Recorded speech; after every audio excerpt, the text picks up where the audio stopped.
Hello everyone, कैसे हैं आप सब। उम्मीद करती हूँ रोज़ की तरह आप सब अच्छे होंगे। हमेशा की तरह आज मैं फिर से लेकर आई हूँ बहुत ही यूज़फुल वीडियो। इस वीडियो में आज मैं आपको बताने वाली हूँ कुछ ऐसे टिप्स और ट्रिक्स और कुछ ऐसे घरेलू जुगाड़ जिसके इस्तेमाल से आपका खर्चा भी बचेगा और साथ ही साथ घंटों का काम मिनटों में हो जाएगा। तो चलिए बिना देरी किए वीडियो को स्टार्ट करते हैं। वीडियो पसंद आए तो एक लाइक ज़रूर करिएगा। आज का मेरा पहला टिप है साड़ी को लेकर। तो आपको इसको पहले जैसे हम साड़ी नॉर्मली फ़ोल्ड करते हैं ना, उस तरीके से फ़ोल्ड कर लेना है। उसके बाद ऊपर का जो बॉर्डर एरिया है उसको हमें इस तरीके से फ़ोल्ड करना है। उसके बाद जो दोनों साइड होते हैं ना, उनको फ़ोल्ड करना है इस तरीके से। तो पहला साइड हमने जैसे फ़ोल्ड कर दिया, अब दूसरा साइड इसी के ऊपर हमें ओवरलैप करके इस तरीके से रख देना है। तो हमारे पास इतनी सारी साड़ियाँ हो जाती हैं ना कि उनको एडजस्ट करना एक बहुत ही बड़ा टास्क होता है। तो अगर हम उसको अच्छे से ऑर्गेनाइज करके रखेंगे ना, तो कम जगह पर हमारी बहुत सारी साड़ियाँ एडजस्ट हम कर सकते हैं। तो आप जैसे देख सकते हैं कि ऊपर से मैंने एक फोल्ड और किया है, उसके बाद उसमें एक पॉकेट जैसा बन गया है। तो बाकी ये जो बची इधर की साड़ी जो है उसके पॉकेट के अंदर अगर हम इस तरीके से रख कर उसको अच्छे से फैला देंगे अंदर, तो देखिएगा आप बहुत ही अच्छे से जो हमारी साड़ियाँ हैं ना वो एडजस्ट हो जाती हैं। और एक पॉकेट टाइप का एक बहुत ही अच्छा सा पाउच टाइप का बन जाता है। अगर आप इसको कैसे भी इधर उधर करिएगा, ये इसकी जो फोल्डिंग है ना बिल्कुल भी बिखरेगी नहीं। और जो इसके अंदर पॉकेट बना है ना, उसके अंदर आप अपना पेटीकोट हो चाहे ब्लाउज हो वो आराम से रख सकते हैं, ताकि समय पर हमें आराम से मिल सके और हमें ढूंढना ना पड़े। अगर ये टिप पसंद आया है, तरीका पसंद आया, तो वीडियो को एक लाइक ज़रूर करिएगा। तो अगला टिप देख लेते हैं हमारा आज का कौन सा है। इस तरीके के मास्क को लेकर कोरोना टाइम में हमारे पास इस तरीके के मास्क बहुत ज़्यादा इकट्ठा हो गए थे, पर अभी तो इतना हमें इसका यूज़ नहीं हो पाता है। बहुत लोग यूज़ करते हैं, बहुत लोग नहीं। पर इसको फेंकने से अच्छा है कि हम इसका बहुत ही अच्छा है कि यूज़ में ले सकते हैं। तो इसका जो ये वाला एरिया जगह होता है ना, ये रबर जो प्लास्टिक जो होता है जो हम कान के ऊपर लगाते हैं, तो इसको मैंने इस तरीके से कट कर लिया है। उसके बाद उसमें एक इस तरीके से गांठ लगा दें। तो रबर बैंड की तो ज़रूरत हम सबको हमेशा पड़ती है, किचन में हो चाहे घर के किसी काम में हो तो पड़ती है। तो इसको हम एज ए एक रबर बैंड अपने पास यूज़ कर सकते हैं, किसी चीज़ को भी बांधने के लिए या लगाने के लिए। तो मास्क को फेंकने से अच्छा है कि उसमें से जो भी हमारा जो यूज़ का सामान निकल रहा है उसको हम यूज़ कर लें। तो आप देखते होंगे कि जब मास्क हम लगाते हैं तो हमारे नाक के ऊपर एक एरिया आता है इस तरीके का, तो उसका भी हम लोग बहुत अच्छे से यूज़ कर सकते हैं। आपको करना क्या है, कैंची से इस तरीके से उसको कट कर लें। अगर आपने ये वाला टिप पहले यूज़ किया है कि नहीं, प्लीज़ मुझे कमेंट बॉक्स में ज़रूर बताइएगा। आपने आज से पहले इस मास्क का ऐसा यूज़ नहीं देखा होगा। तो अगर इस तरीके का ये यूज़ आपको पसंद आता है तो वीडियो को एक लाइक ज़रूर करिएगा, और मेरे चैनल पे पहले बनाया है तो सब्सक्राइब करिएगा। तो जो मैंने उसके मास्क को जो कट किया था उसके अंदर इस टाइप का एक प्लास्टिक का निकला है, वो थोड़ा सा चौड़ा था, तो मैंने उसको दो भाग में डिवाइड कर लिया है। तो इस तरीके से आप उसको दो पार्ट में अलग अलग कर लीजिए, तो हमारा ये दो काम आसानी से कर देगा। तो ये बहुत ही अच्छा एक हमारा जो मोबाइल का चार्जर वगैरह जो होता है ना, उसको ऑर्गेनाइज करने के लिए हमारे लिए बहुत ही यूज़फुल होता है। तो इस तरीके से आपको चार्जर जो है आपको उसका जो तार होता है ना, उसको फोल्ड आप इस तरीके से कर लीजिए। उसके बाद जो हमने ये मास्क के अंदर से निकाला है ना, तो वो इस तरीके से आप उसको बांध कर अच्छे से टाई कर सकते हैं।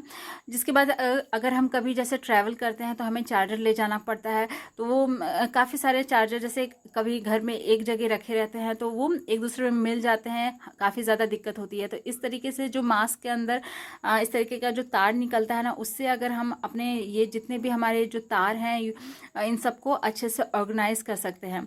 तो अगर ये तरीका आपको पसंद आया है तो वीडियो को प्लीज़ एक लाइक ज़रूर करिएगा, और चैनल पे पहली बार आए हैं तो सब्सक्राइब करिएगा। मैं ऐसे ही यूज़फुल वीडियोस आपके लिए लेकर आती रहती हूँ।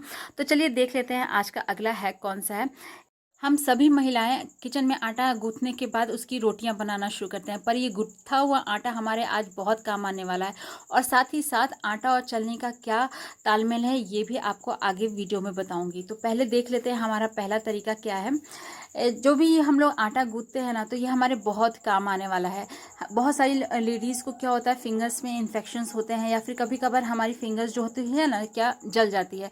तो उस समय पर ये गुथा हुआ आटा हमारे बहुत काम आता है, क्योंकि ये गुथा वो आटा जो होता है ना बहुत ही सॉफ्ट होता है और इसकी जो तासीर होती है ना बहुत ज़्यादा ठंडी होती है। तो जहाँ पर भी आपको कभी इस तरीके का जलन हो रहा हो या फिर कभी हमारा जो फिंगर कभी कभार रोटी बनाते वक्त या किसी तरीके से जल जाता है, तो उस वक्त आप इस तरीके से गुथा हुआ आटा उस जगह पर अगर लगा लीजिएगा ना तो बहुत ही राहत मिलता है, बहुत ही ठंडक मिलता है। तो आप कोई सी भी जैसे भी आपकी जगह पर आपको चोट लगी हो या फिर जलन हो रहा हो या फिर पक जाता है, तो वहाँ पर इस तरीके से अगर आप आटा लगा लेंगे ना तो आपका जो भी जलन वगैरह है ना वो एकदम ठीक हो जाएगा। आई होप ये तरीका आपको पसंद आया होगा। तो चलिए देख लेते हैं आटा और छलनी का क्या यूज़ है।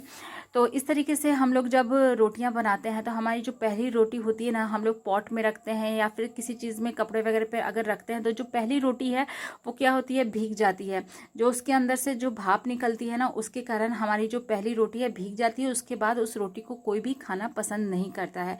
तो आज मैं जो तरीका आपको बताने वाली हूँ ना उससे है ना उसके यूज़ से आपकी जो पहली रोटी जो रहेगी ना वो भी बिल्कुल खाने लायक रहेगी, हर कोई इसको भी खाना पसंद करेगा।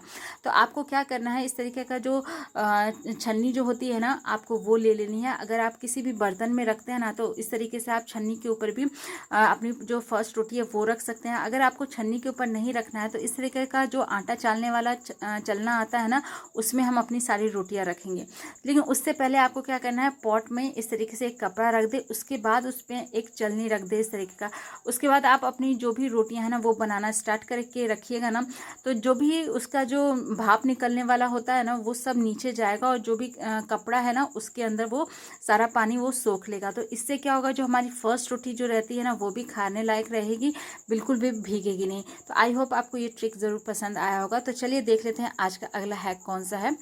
कभी कभार क्या होता है, हम लोग अगर कुछ दिन के लिए घर से बाहर चले जाते हैं तो ये गैस सिलेंडर हमारा खुला रहता है, जो जिसके ऊपर कभी कभार क्या होता है चूहे वगैरह अगर जैसे चले तो वो इन तार को कट कर देता है। या फिर अगर हमारे किचन के बाहर इस तरीके का सिलेंडर रखा हुआ है तो अगर घर में बच्चे हैं तो वो इसके साथ छेड़खानी करते हैं, तो जिसकी वजह से जो हमारा जो तार है सिलेंडर का ये भी टूट जाता है। तो इसको सिक्योर करने के लिए इस तरीके का आप एक डिब्बा ले सकते हैं या कोई सा भी डिब्बा ले सकते हैं, उसके ऊपर इस तरीके से आप रख दीजिएगा ना तो जो भी अगर घर में बच्चे हैं तो उनका ध्यान भी नहीं जाएगा।